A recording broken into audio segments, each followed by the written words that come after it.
Let's get on with the panel now, and Susie O'Brien from the Herald Sun joins us from Melbourne, and 2CC Breakfast host Stephen Cenatiempo normally joins us from Canberra. He's in the big smoke today. Good to see you on the set, Steve. Good to see you, Chris. Let's start off on your old stamping ground of Canberra, and it's just been a shambolic day for the Albanese government, hasn't it? Well, I think it's been a shambolic year for them, hasn't it, really? I mean, the thing with these emission standards was it was always going to end in tears because it was badly designed policy by their worst minister.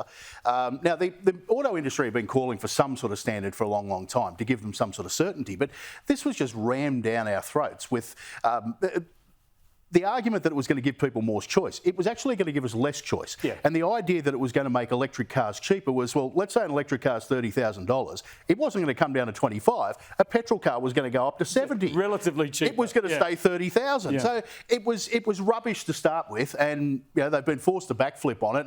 And I'm not sure that the new policy is any better. Well, this is the point Bridget McKenzie points out. It's not really a backflip, it's a slowdown. They just slow down the move in that same direction. The other big one, Susie, was this detainee laws, though. Now, we all know this is a problem. You've got convicted criminals, some of them really serious offences, child sexual offences and the like.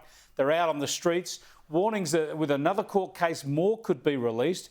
Yet suddenly the government just springs legislation in crisis mode on the opposition, at first light this morning. This is not a way to deal with a national security matter. Well, the government has been called on to act for a long time now, and finally they've acted, and people are making fuss about the process, not about the actual legislation that's on offer. Because I think the actual legislation is pretty fair. It basically says that they want the power to put these people back in jail for 5 years, not indefinitely, but for 5 years, if they make it harder for them to be deported, i.e. if they refuse to apply for a passport or refuse to help find a second country that they can go to. So always what happens when someone thinks when an opposition thinks it's a good law, they complain about the process, and that's exactly what's happening here. well, we'll see what the law, I agree with the intent of the law seems okay, but they weren't talking about this as recently as last week. They've sprung it on people now, and it is democracy. You've got to have a process. Laws need to be scrutinised before they're passed. It's not as if this issue hasn't been around for 6 months. This issue's been around for months. And they should have had a process, not for the sake of process, but to make sure it's done properly. Let's hope that they get some sort of scrutiny of this legislation tonight in that Senate committee hearing. But this law and order stuff is so fundamental. The youth crime crisis, especially in Queensland, is top of the political agenda. The opposition there under David Crisafulli have been talking about making legal changes. Now they've detailed those with a little bit more specificity, to use a Kevin Rudd word, but they've also released an ad campaign. Have a look. Break-ins, stolen cars, teens are running riot through our homes, our businesses, our lives. They've stolen the Queensland we love, and the Premier says not much can be done. But that's not the Queensland way. It wasn't like this before, and it doesn't have to be now. Wow, there you go. Now, this is a real issue of concern to a lot of people, Stephen, but that's pretty much an election ad. Well, it is, and they're in an election year, so let's face it, that's what this is all about. Absolutely. But this is going back to the last issue. This is a problem that's been around for years, not months, and government has failed to do anything about it. It's about time that somebody stepped up and said, we are now going to tackle this crisis. But ultimately, it's going to come down to the judiciary to actually do their job at the back end. So you can put all the legislation in place that you like, but you actually need the mechanisms to work behind you as well. And that's where these things always seem to fail down. Police do their job, judiciary lets everybody down, and in Queensland's case, it's not safe anymore. Yeah, Susie, put the electioneering to one side. The key aim of the coalition policy, or the LNP policy here, is to get rid of the prescription that detention is a last resort for juveniles. They've been saying that for a year or more, the Queensland opposition. So what's the betting that the Queensland government will actually go down that path before the election?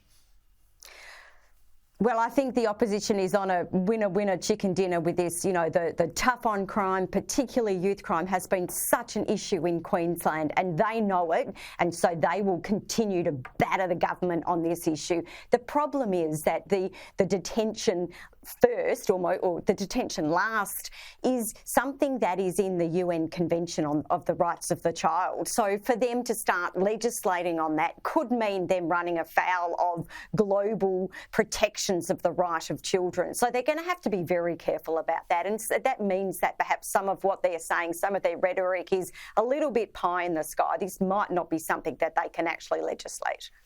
Well, let's go to something that's close to my heart, especially as my kids get old enough, my younger kids get old enough to be affected by all this, and that is smartphones and the toxic impact they can have on kids. Here's a product manager from Meta talking about it. Over the last year, we have seen a flood of new information come out of Meta, out of Instagram, Facebook, detailing all the harms that Facebook knew about children, from sleep deprivation to distractedness during school to anxiety and depression. Former product manager at Meta there was the important qualification. Stephen, this is a real worry. I know you take a big interest in your little niece and nephew. They're a bit young for that yet, but young teenagers especially, the bullying, the stuff they're exposed to, and the distraction from real life. Absolutely, and the arguments in favour of letting them use these devices don't necessarily stack up. And I know technology is coming into their lives and they're going to have to be across all of this stuff, but the reality is that the damage has been evident for a long, long time now, and it's time that we started to do something about it. I mean, I see it now. My niece watches YouTube videos of Bluey on her mum's old phone. So she's not on Facebook or any of those things. But once they get onto them, you can't get them off them. And, you know, I mean, when you get to that older stage where they are subject to the bullying and the mental health issues, and when you look at the raft of health issues that were being caused by this, it was outlined by that former product manager from Meta, you say, why are we even going down this thing? I had my first mobile phone when I was 21. Yeah, that's because they weren't invented, though. No, well, they were. Yeah, I was probably nearly 30 by the first time I got one. But Susie, I'd love to get your perspective. You'd be focused on this as a mother and as a journalist. Well, just how serious a problem do you think it is? Oh, this is a massive issue, and it's really interesting. In the States, we're starting to see a winding back of this automatic assumption that you hand over the smartphone to the kid as soon as they're old enough. And in the US, there's a campaign that says wait till 8. They're saying wait until year 8. In Australia, it's more like arrive at 5. As soon as they hit grade 5, that's when a lot of kids are getting phones. And my kids got phones in year 5. I mean, my old iPhone 4 or whatever it was, so that they could start independently travelling to school. So at a time when kids are wanting more independence, they get the mobile phone, it sort of opens up their world. But, you know, when we're not meant to be letting them get on social media till they're 13, so that's at least 2 or 3 years away from the time where they're getting the phones, and that's really the big issue. Yeah, and even that too young, I think, anyway. But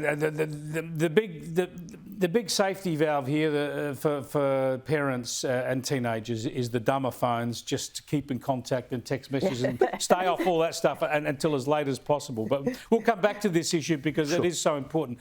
That's all the time we've got. Sorry, Stephen, to catch you off there. Stephen Cenatiempo on the desk here with me. You can listen to him in Canberra on 2CC at breakfast. From next week, he'll be back in the chair next week.